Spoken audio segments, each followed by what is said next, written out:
Hi అండి, అందరు ఎలా ఉన్నారు? నేనైతే బాగున్నానండి. Welcome to LV home blog channel. ఈరోజు నేను నాటుకోడి పులుసు చేస్తున్నానండి. 1 కిలో నాటుకోడి చికెన్ తీసుకున్నానండి. అది బాగా ఒక 3 సార్లు కడుక్కున్నాను. తర్వాత వచ్చి ఒక చిన్న చిప్పలో ముక్కలు భాగం ఎండు కొబ్బరి, పుదీనా కొంచెము, కొత్తిమీర కొంచెము, జీడిపప్పు పలుకులు ఒక 10, మిరియాలు ఒక 10, చెక్క 2, లవంగాలు ఒక 4, యాలక బొడ్లు 2, తర్వాత వచ్చి 4 టమోటాలు సన్నవి, ఒక ఆనియన్ తీసుకున్నానండి. తర్వాత వచ్చి గసగసాలు 1 స్పూన్ అది వేయించి పెట్టుకున్నాను. ఇవన్నీ కలిపి మెత్తగా మిక్సీకి పట్టుకుందాము.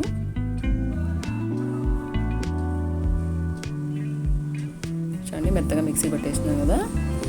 తర్వాత వచ్చి స్టవ్ మీద కుక్కర్ పెట్టుకుందాము. ఒక 3 స్పూన్లు ఆయిల్ వేసుకున్నానండి. శనగ నూనె వేసుకున్నానండి, టేస్ట్ బాగుంటుందని.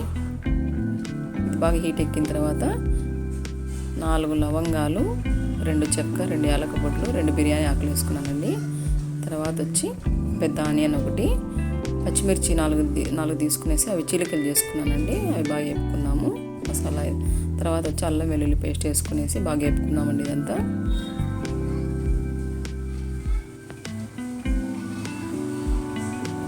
తర్వాత చికెన్ వేసుకునేద్దాము. చికెన్ వేసుకుని ఇదంతా బాగా కలుపుకుందాం మళ్ళీ ఒకసారి.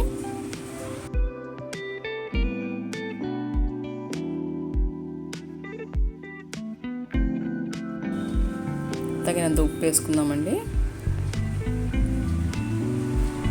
కొంచెం పసుపు వేసుకున్నాము. ఇదంతా మళ్ళీ బాగా కలుపుకుందామండి.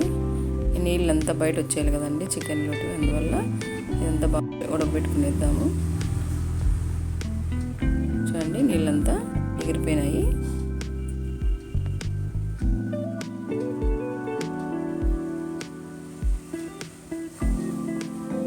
ఈ స్టేజ్లోనే 1 స్పూను ధనియాల పొడి, 2 స్పూన్లు మిరప్పొడి వేసుకున్నానండి. ఎంత బాగా కలుపుకుందాము. ముక్క కారము, ఉప్పు పట్టాలి కదండి, అందువల్ల. తర్వాత అడుగంటుతుంది, అందువల్ల కొంచెం నీళ్ళు వేసుకుందామండి.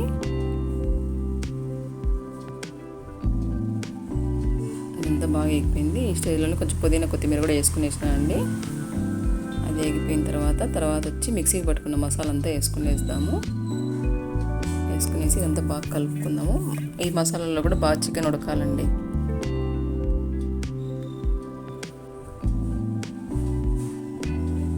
చూడండి, మూత పెట్టుకునేసి మళ్ళీ కొంతసేపు ఉడకనిద్దాము. చూడండి, ఉడికిపోయింది కదా. మనం తగినంత నీళ్ళు వేసుకునేసి ఇదంతా బాగా కలుపుకుందాము.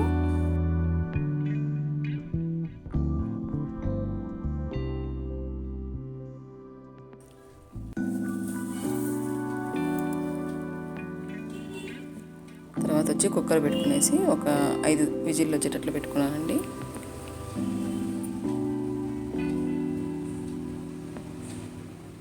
అయిపోయిందండి, విజిల్ వచ్చేసింది.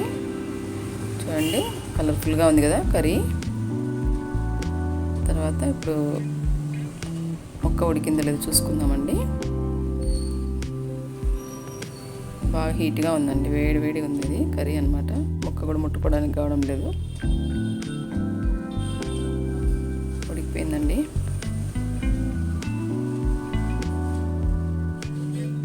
గిన్నెలే తీసుకేసుకున్నాను కదండి. చాలా బాగుంటుందండి ఇది కర్రీ. మా వీడియోస్ మీకు నచ్చినట్లయితే లైక్ చేయండి, షేర్ చేయండి, సబ్స్క్రైబ్ చేయండి. పక్కనే ఉన్న బెల్ సింబల్ నొక్కండి. మా వీడియోస్ పూర్తిగా స్కిప్ చేయకుండా లాస్ట్ వరకు చూడండి. Thanks for watching.